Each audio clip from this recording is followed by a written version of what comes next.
मेरी इत्तला ये है कि एक और इम्पॉर्टेंट केस जो है इस वक्त इन फील्ड इमरान खान साहब का, उसमें उनकी अहलिया भी हैं, उसमें एक बहुत बड़ा ब्रेक थ्रू हुआ है गवर्नमेंट का, और उसमें एक बहुत अहम शख्सियत आने वाले दिनों में बयान देंगी ऐसा जो बहुत डैमेजिंग हो सकता है खान साहब के लिए।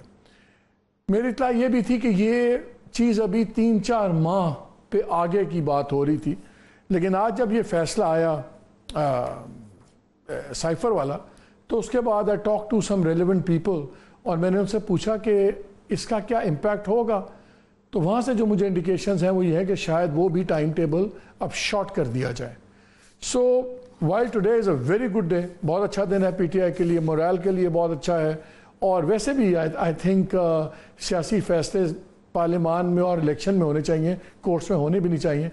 लेकिन ये अगर ख़बर उसी तरह मटीरियलाइज हुई तो इसका मतलब ये है कि शायद महमूद कुरैशी साहब की तो शायद प्रॉब्लम्स कम हो जाएं, लेकिन अभी शायद इमरान खान साहब के लिए अभी रास्ते में काफ़ी ज़्यादा रुकावटें हैं। जब दिन शुरू हुआ तो all glue to the television set, क्योंकि लाइव ट्रांसमिशन चल रहा था सुप्रीम कोर्ट से, और वहाँ पे हम देख रहे थे रिजर्व सीट्स का मामला, और वहाँ पे हम देख रहे थे जजेस आपस में भी एक दूसरे को काट रहे हैं। फिर एक पॉइंट पे तो चीफ जस्टिस फ़ाइज़ ईसा साहब का और जस्टिस मुनीब का बड़ा अनप्लेजेंट एक्सचेंज भी हो गया, उस पर ही मैं बात करूँगा।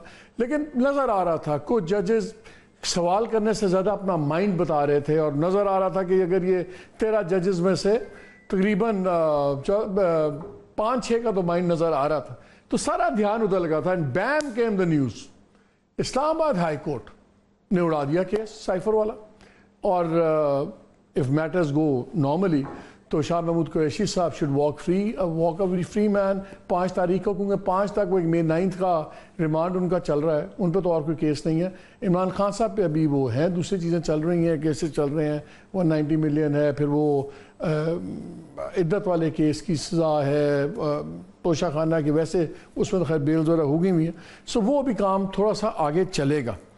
फिर हमने गवर्नमेंट का रिएक्शन भी देखा।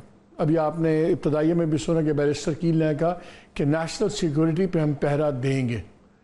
अब क्या होगी बात? क्या जो लोग कह रहे थे कि ये कॉन्फ्लिक्ट चल रहा है जुडिशरी का और इंस्टीट्यूशन का, क्या ये उसका नतीजा है? क्या मेरिट पे फैसले हो रहे हैं? क्या मैसेजिंग हो रही है? व्हाटएवर। लेकिन पीटीआई का मोरल बिल्कुल स्काई हाई चढ़ा हुआ है। कितना अर्सा रहेगा? वो इसलिए क्योंकि आज प्रोग्राम के अंदर मैं आपसे एक और सोबरिंग न्यूज़ शेयर करूंगा कि जिससे हो सकता है कि जो यूफोरिया है शायद शॉर्ट टर्म हो, क्योंकि पॉलिटिकल लड़ाइयाँ अपने मुल्क चल रही हैं, लेकिन असल है पावर पॉलिटिक्स जो चल रही है इस मुल्क में, उसके अभी काफ़ी दावपेच दोनों तरफ से होंगे कि अगर उनके वालिद अब आते हैं, खैरियत से आ जाएँ बाहर और लीड करते हैं, तो क्या हमें कोई विजिबल इंगेजमेंट पॉलिटिक्स में फ़र्क नज़र आएगा कि नहीं नज़र आएगा? बिकॉज अभी लगता है कि एक हेडलेस चिकन सा बना हुआ है। कोई गौर साहब आते हैं वो कोई और बात करते हैं, दूसरे लीडर आते हैं और बात करते हैं, केपी के चीफ मिनिस्टर आते हैं वो तीसरी बात करते हैं, तो लोग कहते हैं एक सेंट्रल फोकल पॉइंट नहीं है। तो शाह महमूद अगर आ जाते हैं और वो संभालते हैं सारा, तो क्या सेंट्रल पॉइंट के अलावा कुछ टोन में भी डिफरेंस आएगा? कोई इंगेजमेंट की पॉलिसी बनेगी कि कॉन्फ्रंटेशन 2 स्टेप्स ऊपर जाएगी? चौधरी साहब, वेरी क्विक कमेंट फर्स्ट। जरा आज का डिसीजन हुआ है ये सारा, और गवर्नमेंट ने तो कहा है कि जी अभी हम पहरा देंगे नेशनल सिक्योरिटी पे। बहुत से लोगों का ख्याल है कि ये पॉलिटिक्स बेसिस पे शायद कोर्ट्स ज़्यादा फैसले कर रही हैं मेरिट्स के, और अगरचे बहुत प्रोसीजर लैप्सेस थे लोअर कोर्ट में, this was badly argued case also. लेकिन आपके ख्याल में आज जो फैसला हुआ है इस्लामाबाद हाई कोर्ट का, ये परसेंटेज वाइज देखें तो क्या प्योरली लीगल फैसला दुरुस्त था कि इसमें ये कोर्ट्स की पॉलिटिक्स भी चल रही है? नहीं, बिल्कुल ये दुरुस्त फैसला है। मैं तो मालिक आपके प्रोग्राम से भी पहले कई प्रोग्रामों में शुरू दिन से लगा हुआ हूँ कि साइफर, जिस दिन मैंने देखा है कि साइफर क्या है, मैं कहता रहा हूँ साइफर सिफर है, साइफर सिफर है। ये मैं कहता रहा हूँ हर प्रोग्राम में जिस पे मुझे साइफर पे बोलने की मौका मिला, और बिल्कुल मेरिट पे ये फैसला है। ये कोई साइफर बनता ही नहीं है, कोई क्लासिफिक डॉक्यूमेंट ही नहीं बनता। साइफर में कोई न्यूक्लियर राज थे कोई मिसाइल प्रोग्राम का राज था, क्या था साइफर में? सर इन्होंने कोर्ट को साइफर क्यों नहीं दिखाया? कोर्ट की ये भी ऑब्जर्वेशन थी कि हमारे से आपने साइफर शेयर नहीं किया, क्या जरूरी था वो शेयर करना? हाँ, वो तो लाजमी लाजमी। If there is no dead body there is no murder. Okay, how can you prove के साइफर को unless you share the cipher with the court? It is inadequate evidence. अच्छा, दूसरा जो मैं आपसे जानना चाह रहा हूं, आपने केस में तो ये साइफर बनता ही नहीं है। Just describing it as cipher doesn't make it a cipher. Contents देखने चाहिए। कंटेंट्स में कोई ऐसी बात नहीं जो पिना रखना लाजिम है। तो आपका ख्याल है जो ये कोर्ट में हारी है गवर्नमेंट, प्रोसिक्यूशन ने टेक्निकली और प्रोसीजर बहुत गलतियां की हैं? नहीं, प्रोसीजरल गलती ये तो हुई है उनसे कि साइफर प्रोड्यूस नहीं किया, पर प्रोड्यूस भी किया जाता, मैं कह रहा हूँ।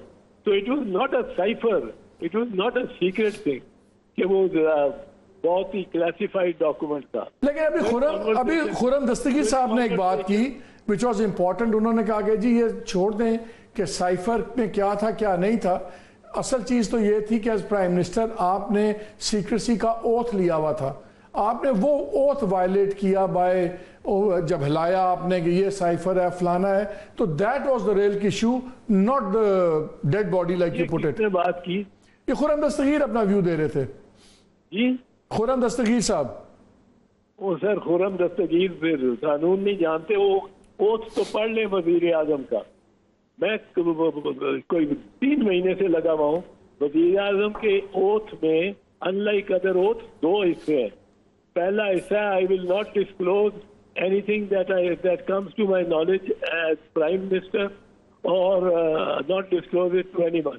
दूसरा हिस्सा है लेकिन मेरे if the exigencies of my office require then I will disclose that।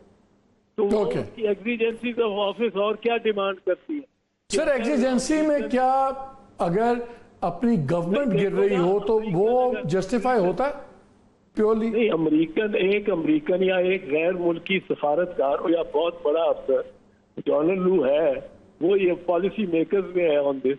वो कहता है कि हम आपको बख्शेंगे नहीं अगर आपने वजीर आजम अपने वजीर आजम को कल या परसों के नो कॉन्फिडेंस मोशन में फारिग ना किया, ऑफिस से ना निकाला। ये कहाँ से क्लासिफाइड हो गया? ये किस तरह क्लासिफाई हुआ? ये अमेरिका के लॉ। अच्छा सर, एक चीज और आपने, मैं आपका व्यू पॉइंट चाहता हूँ। ठीक है, नहीं, आप बात सुने ना। जी जी। ये अमेरिका के हवाले से अमेरिकन लॉ के तहत अमेरिकन के लिए क्लासिफाइड होगा।